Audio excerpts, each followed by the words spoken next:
Thank you. Gareth Bacon. Thank you, Mr Deputy Speaker. I rise to support the sentiments expressed so eloquently by my honourable friend for South Cambridgeshire. Now, in doing so, I acknowledge that there is a conundrum here, because I think all members in this House support the right to peaceful protest, and I don't think that anything that should be said here today should diminish that right. But in saying that, there is a balance that needs to be struck, because certain pressure groups have taken that right, and I think that they have extended it to the point where they are actually abusing it, and there is a danger that some of them are becoming a law unto themselves. Now, speaking as a member who represents a constituency within the boundaries of Greater London, London has had more than its fair share of this. And if you look back to last year when we had the first Extinction Rebellion protest, we saw a wholesale attempt to shut down the City of London, including major transport hubs. Now, that had several impacts, which were all quite deliberately intended. The first, of course, was the impact on the police themselves.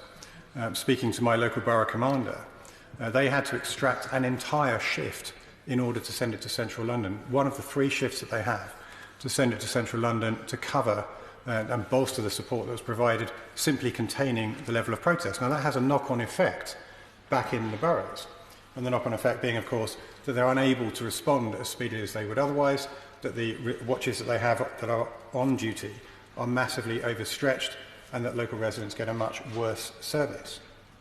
The implication of that, of course, is that there is a danger of crime spikes and people's safety goes down very significantly. There's an impact on the emergency services themselves. Now, in the areas where the protests were taking place, ambulances were unable to get through despite being on blue light calls. Now, that is absolutely scandalous. There was a huge economic impact in London. The cost of the protest, just in terms of policing, was in excess of £40 million for that particular protest. Now, there are dangers, as my honourable friend has said, in terms of escalation of this. Just yesterday, Greenpeace took it upon themselves to superglue shut the doors of 85 Barclays Bank branches, and to hammer nails into those doors as well to prevent them from being opened. That was on the first day of the month. That had a very big impact, not just on private customers, but also upon business. Now, Greenpeace aren't known for that kind of direct action, so that is clearly an escalation based on what they saw Extinction Rebellion getting away with at the end of last year. On a more sinister level, though, is the escalation in reaction against these protests. When the police are standing by and being seen not to enforce the law, local citizens, there is a great danger that local citizens will take it upon themselves to do that. And we saw a very clear example, you can still see it on social media now, of what happened when Extinction Rebellion decided to stop people from commuting in Canning Town. And a protester marching along the roof of the train was dragged off quite violently and then proceeded to receive a kicking on the platform, apparently to the cheering applause of the people standing around. Now, that is quite sinister. If that starts to happen and starts to get public approval, then the danger is that this will become very, very significant. And the honourable gentleman across the way expressed the danger of what happens when hot heads take control. That is an example of what can happen, and can only get worse. Now, with pleasure. The honourable gentleman.